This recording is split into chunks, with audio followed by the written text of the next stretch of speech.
How's it going, guys? Miguel here from CFS Recovery. In this video, we're going to be talking about how to build your baseline. Now, if you're new to this channel, my name is Miguel, fully recovered after battling CFS for about 4.5, almost 5 years. And at my worst, I was completely bedridden. I was actually in the hospital for a few months because I was just struggling really bad. They had to blend my food. It's not a good scene, but today I have my life back. It's been a crazy, crazy journey. And today I help people all around the world recover from CFS so they can have thriving health. Now, as I said, this video is about building your baseline and how to build your baseline. Now, if you haven't already watched this video up here, which is the best way to expand activity, make sure you watch that because that video is going to help you understand everything I talk about in this video. That is kind of the part one. This is more so the part two of that video. So if you watch that first, then everything will make perfect sense in this video. Now, if you already have watched that, or you're gonna go and watch it in the future, let's jump right into it. How to build your baseline. Now, one thing you'll learn about this channel is I'm always full of analogies. So in this analogy, I want you to think of building a building, right? Because we are trying to build you back up. We're trying to build up your lifestyle, your activity levels, not just physically, but cognitively, emotionally, so that way you can handle life, right? So if we have two buildings here, let's look at a one-story building, very small, one room. It's almost like something you pop in your backyard, not too functional. And then on the right here, we have a beautiful, magnificent building, right? That represents the ultimate life. That represents thriving health. You have tons of different options, tons of different capabilities. That's when you know you've built your life back up to that level you want to be at, if not further than the life you've built before. And it's totally possible to do that. But, of these two, which one would you want to be? Because I know myself, I'd rather be the Burj Khalifa in Dubai and be an amazing, beautiful building versus being a shed that someone just pops in their backyard, right? Obviously, you want to have a life with many options and something that's exciting, right? There's a reason I broke down this analogy into buildings. If we look at a building, first you have to lay the foundation, and most people forget to do this part, and this is why everything comes crashing down over time if they don't do this properly. But the foundation is mindset. As cliche as it sounds, you need to have your mindset in point in order to make lasting progress. Now, once you have that foundation in place, then you can build upon that foundation. If you don't have it in place, everything is going to crumble at some point. Your progress will be unreliable, unpredictable. Maybe you've recovered a few times in the past, but you kind of did it through luck and you're not really sure exactly how you got better. So I'm going to show you how it's done. So let's say these are the different floors. You see these lines over here? Each floor would represent a progress cycle, right? And every 9 or 10 floors, you can see it's a bit thicker. And that's kind of like reinforcements for a building. You could see the thick floor over here, and these are the smaller floors, right? So let's say you build yourself up, and let's say you're starting from ground zero, right? You build yourself up through a handful of progress cycles. Progress cycle is essentially, I have other videos about it. You can watch it up here. But essentially when you increase activity or increase stimulus, your symptoms flare up, and then you pull back, let your body adjust to it, give it time to recalibrate itself, and then you reach a new high after that. But let's say you go through about 9 or 10 of those, right? And you're starting from complete zero, bedridden. Well, after a while, you'll be able to function at home. Let's say that's the first level, right? Now, the reason there is a thicker layer over here is because in a building, you need some reinforcements. Because what happens if one floor falls? Is it going to take down everything below it? No, you want some reinforcements. Now, I'm no architect. I've never built a building before, so let's just assume that's the case. It would make logical sense that they reinforce the building every so floors. Maybe it's every floor, right? But for this example, let's say every 9 or 10 floors, they reinforce it. So that's kind of like when we're coasting in recovery. You don't want to always be flaring up symptoms and going in and out of adjustment periods. You want some time to, enjoy yourself and not be completely flaring up with symptoms. So if we work your way up to this point where you're functioning at home, well, the next level would be functioning at home with minimal symptoms. And as we move forward in recovery, you are building upon your progress cycles. And then you want to reinforce that floor again, as you can see over here, just like that. Once you've built yourself up to that point, the next level would be, functioning outside of the house with minimal symptoms. You're slowly piecing your life back together. Then you're traveling, living a functional life with minimal symptoms. And then maybe you start working part-time, right? And you're building these layers. Then you start working full-time. And then you're exercising, you're traveling, you're truly living a full life again, right? Now, here's the thing that people miss most of the time. Like I said, at the bottom here, the foundation, the whole foundation, the most important part is the mindset. So it's really important that we don't just focus on the physical actions, how much activity we're doing, how much walking, how much exercise, how much sleep. Those are all physical things, right? Paying attention to only the physical things is kind of like trying to build a building, but only paying attention to the pillars and concrete walls and floors and things like that. What are we missing in that building? We're missing a very, very crucial point here. And that crucial point is what's holding all of this together. What are holding the big pieces, the big chunks together? The bolts and the screws and the welding. Emotions are like the welding and bolts that hold the building together. And most people don't look at, how much are they fearing the symptoms? How much are they anticipating the symptoms that they think will come up?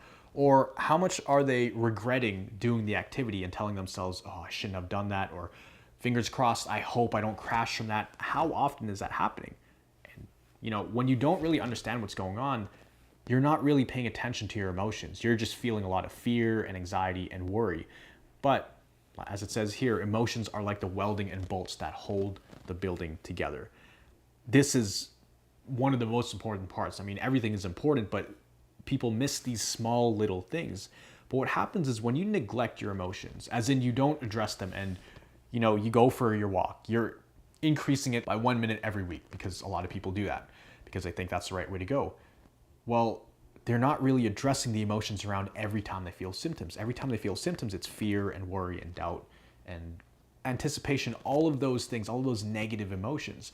Now, it doesn't matter how slow you progress physically. It doesn't matter if you add on 30 seconds each week or 2 minutes each week. If your emotions are not in check, that building will come crashing down anytime. Would you ever build a building without any of these bolts or any of these welds or anything like that? No, you would never, right? Because then it would just fall apart. Well, it's the same thing as you build up your baseline. You need to stay on top of your emotions and keep your emotions in check. You can't let it, run wild, especially with negative emotions, because the moment you start doing that, you're going to start taking layers off of your capabilities. And we've seen it with people in the program that we have, Recovery Jumpstart. I've seen it with myself. The moment I start getting stressed, and let's say I'm stressed out for a few days or even a week, my capacity for activity will go down, even though nothing changed physically, right? It was all emotions, but the welding comes loose, even though obviously that's not possible with buildings, but let's say the bolts start to come loose. That's when things start to collapse. Now, remember what we said here. We have these reinforced levels. So it's not like you're gonna come sliding all the way down here if you mess up a few times and you kind of lose your cool, but you will fall to the previous level, or you will likely fall to the previous level, right? So this is kind of what it looks like. Next thing you know, you're only able to work part-time. Next thing you know, things are starting to spiral and you're able to not work. You're not able to work, but you're able to live somewhat of a functional life. Then you're able to function a bit less, and then you have to pull it back to being at home, and then you can only barely function at home. And next thing you know, you're back to the foundation, but the foundation kind of crumbled at the end of the day, right? So every handful of progress cycles, like I said, you want to reinforce that new level of activity by maintaining for a while. Now, for a while, it's subjective. You could maintain for a week, a month, 2 months. You don't always have to be going in and out of adjustment periods and kind of training yourself. If we were to compare it to a gym, that's like constantly working out but never taking a day off. So you want to have these reinforcement levels, right? This is where you want to coast a little bit. And I know it's pretty tricky to kind of go through this by yourself. This is exactly what we help people with in the Recovery Jumpstart program, because everybody's situation is a little bit unique. For someone, this reinforcement level or what gets them to here is different for another person, right? The same level of activity that gets someone to here and the same approach could get someone else to here, right? So it's very specific. I know it can feel a little bit confusing, but in general, this is what you want to do. So people ask, okay, how often should I be flaring up symptoms and then pulling back, right? And it really depends. Are you just starting over here?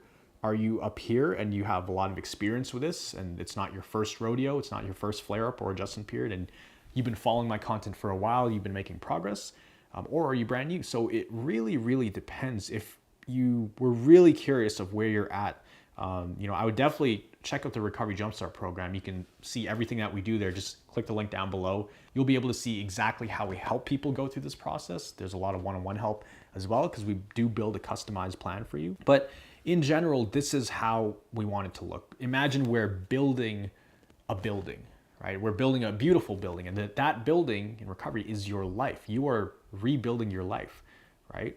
Level by level, floor by floor. In recovery, you're adding on different kind of capabilities, right? So maybe if you start bedridden, well, now you're able to get up and take a shower every day, right? Whereas before you could shower once every few weeks or once a week, right? Or depending on where you're at, maybe you could shower a little bit more, but you add in the showers. Now you add in, okay, doing some chores around the house. Now you add in, oh, now you're able to leave the house and actually sit outside or go for car rides. Oh, now you're able to cook by yourself. And we're just layering these things on top of each other.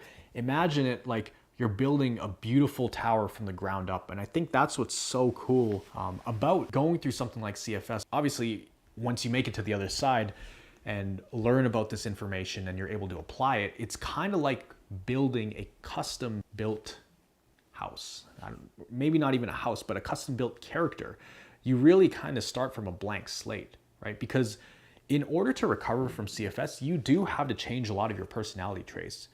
A lot of people, what makes them fall into this illness is because they were overthinkers or type A personalities or perfectionists. They can never really slow their mind down. So really, if that's the mindset and the person that you were that caused you to go into this, with those same personality traits, it's impossible to get out. So you do have to tweak a few things.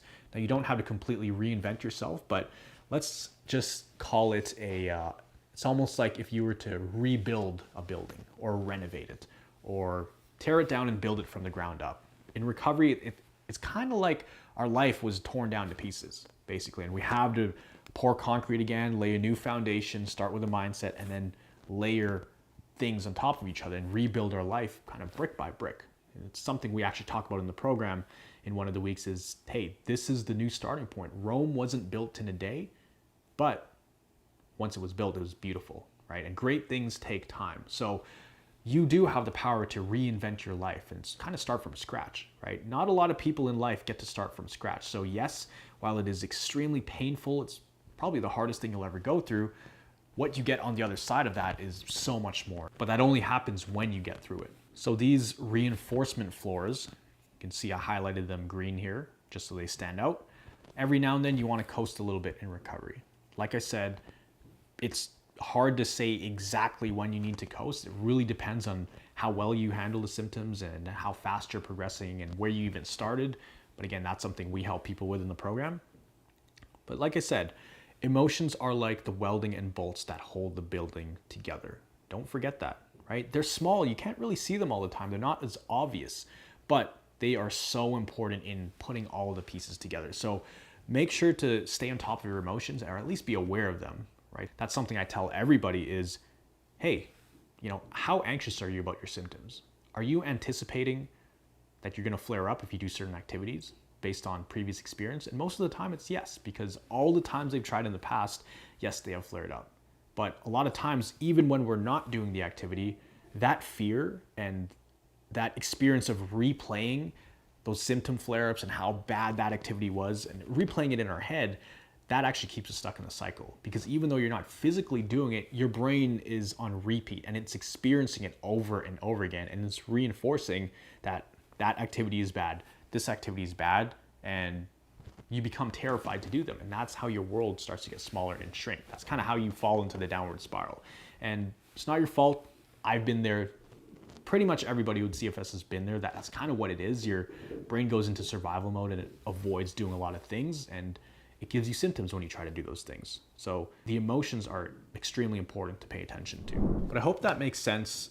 Think about where you are at right now. Think of yourself as the master architect, the designer, and the builder of this new life that you're about to create, right? It may feel like you lost everything or most things. It may feel like your life went completely off the rails. You're watching other people kind of pass you by, and especially friends and family, they're moving on in their careers and their friendships and going on vacations, while we have to fight every single day just to get through the day because it's so tough to get by with these symptoms. You're at a place right now where you have the power to reinvent your life, to reinvent who you are. Think of yourself as the master architect, as the master carpenter, as the master designer of your life. And one of the other exercises we get people to do is, how do you want that building to look? In other words, how do you want your life to look? Because when's the last time you thought about what it would be like to live an amazing life, to truly recover and achieve that goal of thriving health? What does that look like? Crystal clear, every single detail, what does that look like? And I guarantee you, the more you focus on that, the easier it is going to be to apply pretty much everything I teach on this channel, because you're gonna have that motivation and that drive to stick with this even when the times get tough, even when there's crazy symptoms and you're flaring up and it feels like you have a setback or a crash. But really, the vision is what is going to save you, right? That vision for what that building will look like. In this case, what that life will look like. So you have the power to do that, right? We have just how to build it up piece by piece. Again, Rome was not built in a day. And just like Rome wasn't built in a day, your life will not be built back in one day.